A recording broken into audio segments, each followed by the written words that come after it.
All right. Big night of boxing tomorrow night, Saturday, January 28th, 2017. On our HBO, we have Francisco Vargas defending against Miguel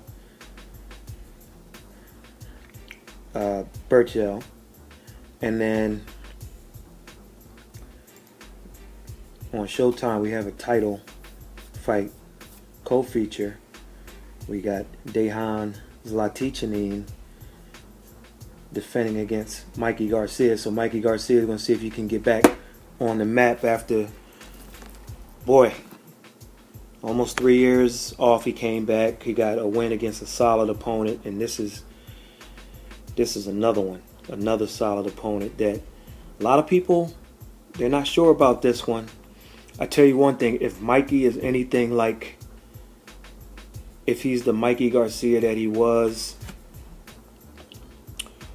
a few years ago, he's going to make something hard look easy tomorrow, if he's that guy.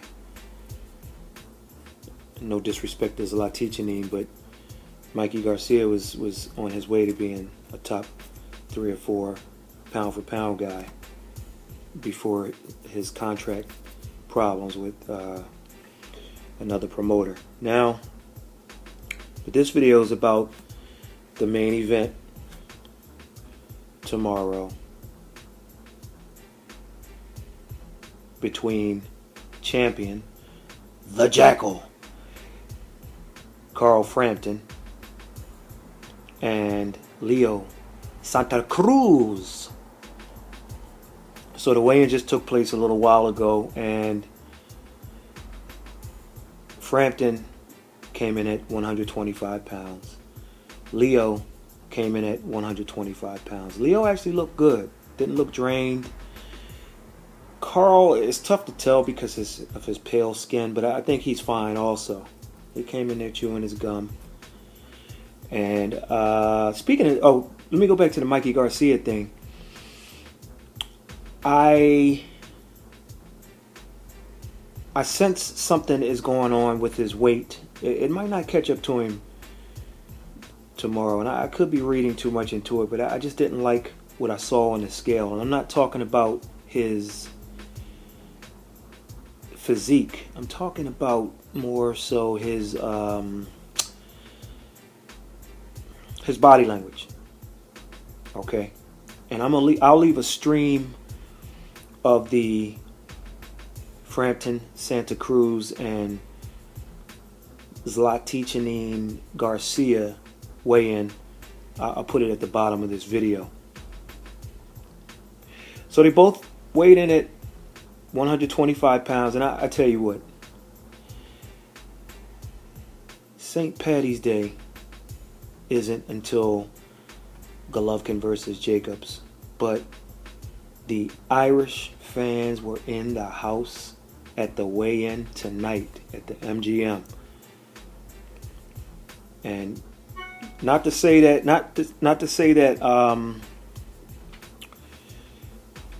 supporters for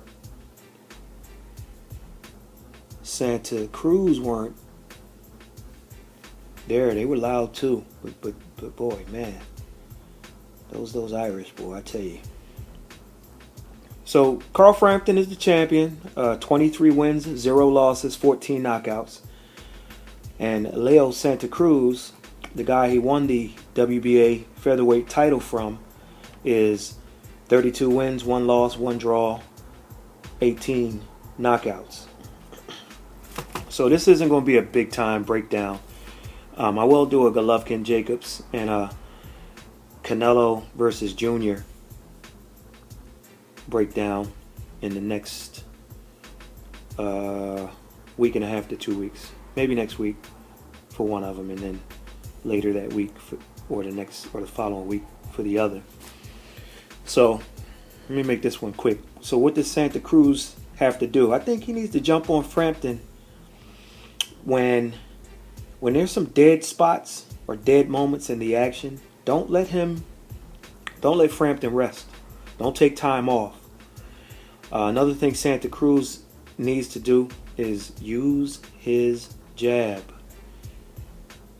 He has a 2 or 3, maybe even more. It doesn't look like it's 2 inches. It looks like it's more. 2-inch height advantage. And this guy has a 7-inch, let me say this again, 7-inch reach advantage over Frampton. Use the jab. Not necessarily as a power jab, but as a measuring stick. Keep that distance. Use your height and reach advantage. That's what he needs to do. Santa Cruz also needs to feint more on more occasions instead of just coming in like that whirling dervish, throwing 1,000 plus punches per fight. Change the pace up a little bit.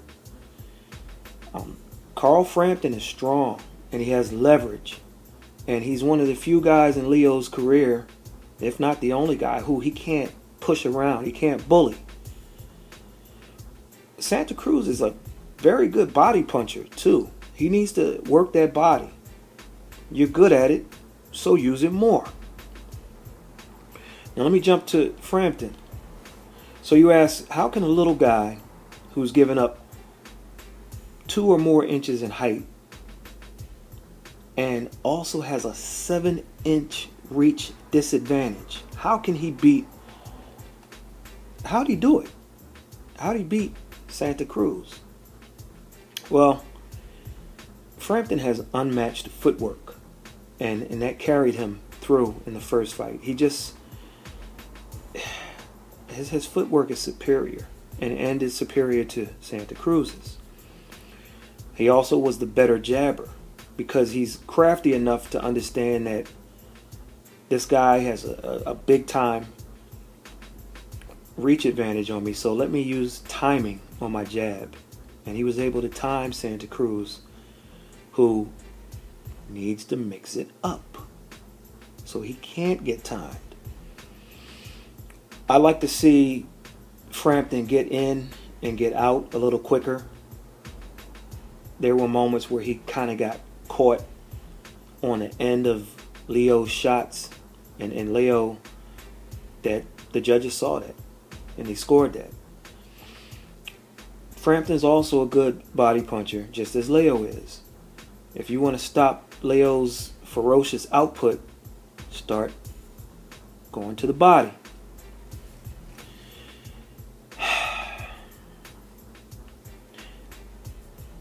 I got this weird feeling that someone, maybe both guys, are either going to go down in this fight or be hurt badly if they don't go down. I mean, a noticeable where it's like, okay, you got hurt and you had to survive that round, or just straight up go down in a particular round. They might get up, but I just got a feeling. Some other things I expect. As the fight starts, I expect Leo to come out on fire. Frampton's going to be ready for that. And so, same deal. I mean, you know the deal, you know the routine. That's how it's going down. One thing about Carl Frampton is he's gotten tired down the stretch in some fights, including the first fight with Santa Cruz. So that stamina is a thing that you need to pay attention to in this one, at least on the Frampton side.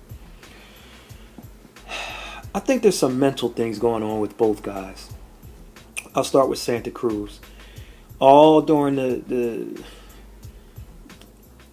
build up to this fight, interviews, press conferences, conference calls, Santa Cruz kept talking about how his dad wasn't there the first time because of his health. Well, Leo, he's here with you this time, so you can't use that as an excuse. So what's going to be your excuse? So you're focused. So if that was something that, okay, you know how guys are, I'm not going to make an excuse, but so if it was just simply to make an excuse. You don't have that. And there's been nothing out of your camp that says that you were mentally distracted.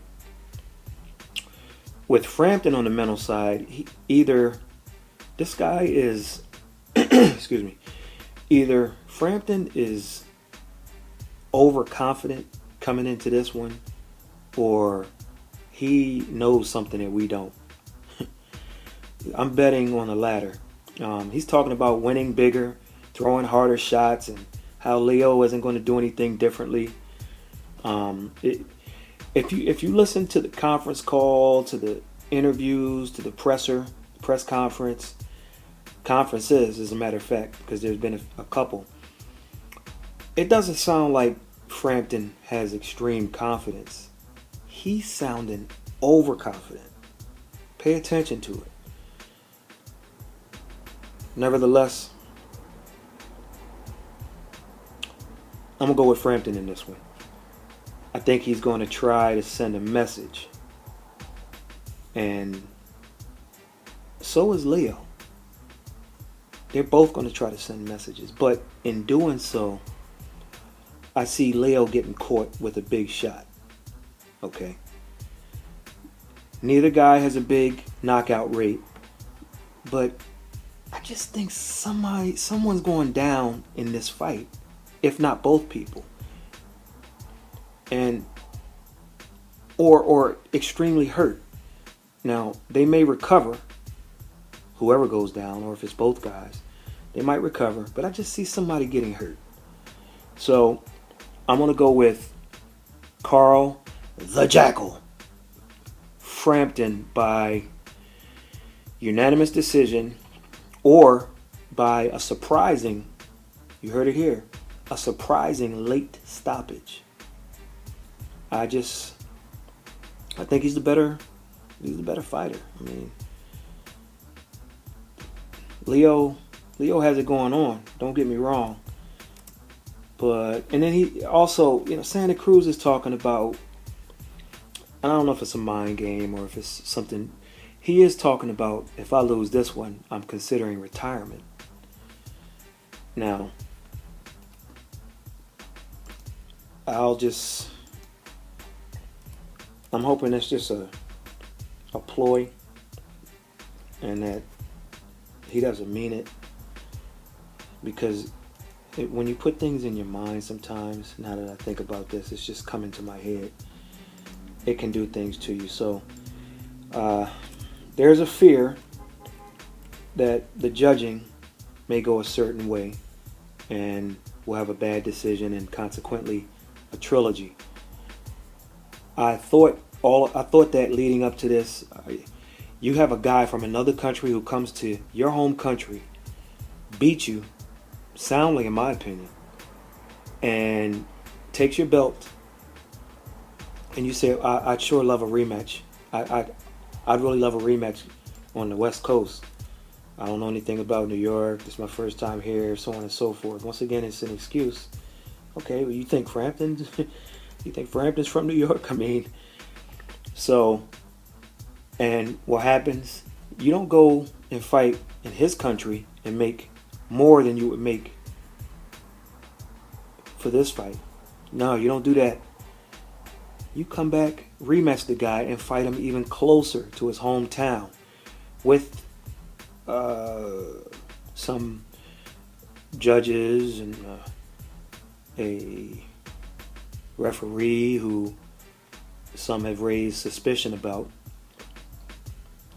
So that's something else to keep an eye on. But I think Carl Frampton wants to put the world on notice. It may backfire if he leaves himself open, attempting to get this guy out of here. He might be the one that winds up losing. We've seen him drop twice in a fight, his American debut. As a matter of fact, the guy who dropped him twice was murdered last year, and I think Frampton is going to give some kind of tribute to him. Gonzalez. So we know Frampton can go down, and that was at a lighter weight. So Frampton needs to be careful.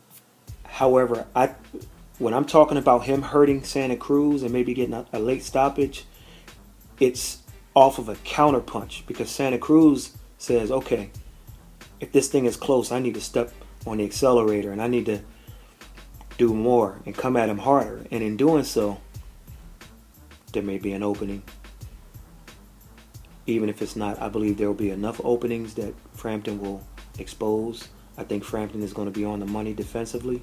I think his offense is going to be there.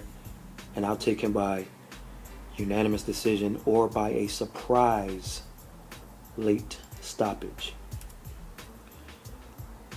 Make sure you subscribe to our YouTube channel, and we got some bigger and better things coming in 2017. I'm going to be ordering a camera and just going on site to these fights and getting some nice HD video, and I'm going to retire this iPad that I've been shooting videos with for a couple of years now. So we're gonna get this HD thing going on and give you some good coverage. We'll catch you on the next one.